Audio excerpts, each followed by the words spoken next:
In today's video, I'm going to teach you how to import data into Salesforce, a task that can greatly streamline your CRM efforts, making your workflow much more efficient. First things first, you'll need to log into your Salesforce account. Having access to your organization's Salesforce environment is crucial since this is the platform where all the data management magic happens.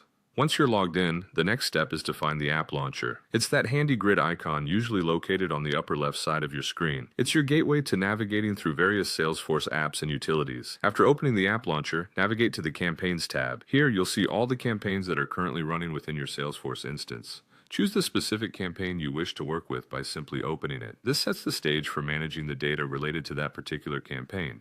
Once inside your chosen campaign, turn your attention to the Campaign Members section. You'll notice a drop-down arrow there. Clicking this arrow presents several options, but in this tutorial, you'll select Import Leads and Contacts. This step allows you to choose exactly which data you want to bring into Salesforce, whether they are new leads, existing contacts, or a combination of both. Moving forward, you'll need to click on Accounts and Contacts as the category of data you're about to import. This ensures that the system processes the information appropriately, aligning it with existing accounts and contact records in Salesforce.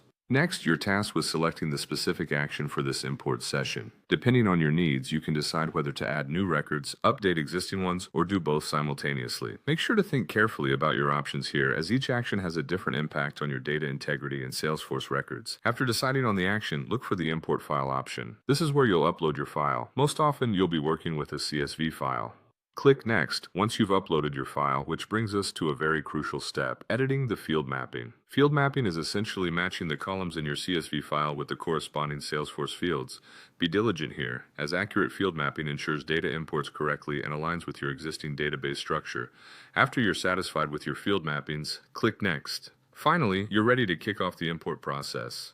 Clicking Start Import will set the wheels in motion, bringing the new data into your Salesforce platform. This process may take a bit of time, depending on the amount of data being imported, so feel free to take a coffee break while Salesforce does its magic. And that's it, you've successfully imported data into Salesforce, enhancing your ability to manage and analyze your campaign efforts more effectively. Thanks for tuning in, and happy importing.